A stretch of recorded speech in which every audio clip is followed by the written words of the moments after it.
Copa അമേരിക്കയിൽ Brazil നാളെ ആദ്യ മത്സരത്തിനിറങ്ങും. ഗ്രൂപ്പ് ഡിയിൽ കോസ്റ്റാറിക്കയാണ് എതിരാളികൾ. മറ്റൊരു മത്സരത്തിൽ കൊളംബിയ പരാഗ്വയെ നേരിടും.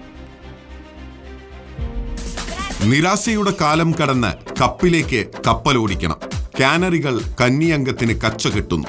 കഴിഞ്ഞ തവണ മാരക്കാനയിൽ നഷ്ടമായ കിരീടം വീണ്ടെടുക്കണം. ഖത്തർ ലോകകപ്പിൽ ക്വാർട്ടറിൽ വീണ ക്ഷീണമകറ്റണം.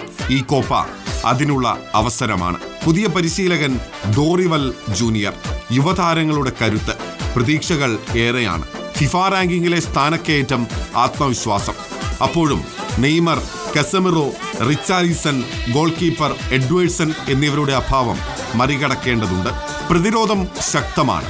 ക്യാപ്റ്റൻ ഡാനിലോയും പരിചയസമ്പന്നനായ മാർക്കീഞ്ഞോസും പ്രതിരോധിക്കാനുണ്ട്. വിനീഷ്യസ് ജൂനിയറും റോഡ്രിഗോയുമെല്ലാമുള്ള മുന്നേറ്റത്തിലും ആശങ്കയില്ല. കോസ്റ്റാറിക്കൻ വെല്ലുവിളി മറികടക്കണം. വെറ്ററൻ ഗോൾ കീപ്പർ കെയ്ലർ നവാസിനെ കീഴടക്കലാണ് പ്രധാനം. പുലർച്ചെ 6:30-ക്കാണ് കിക്ക് ഓഫ്. Colombia Paraguay. ഏറ്റവും മികച്ച ഫോമിലാണ് കൊളംബിയ പന്ത് തട്ടുന്നത്. 2022 ശേഷം 23 മത്സരങ്ങളിൽ തോൽവി അറിഞ്ഞിട്ടില്ല. ബ്രസീലുള്ള ഗ്രൂപ്പിൽ നിന്ന് വിജയത്തുടക്കം അനിവാര്യം. പഴയ പ്രതാപമില്ലെങ്കിലും പരാഗ്വയെ എഴുതിത്തള്ളാൻ കഴിയില്ല. പുലർച്ചെ 3:30-ക്ക് കളി തുടങ്ങും. Sports desk reporter.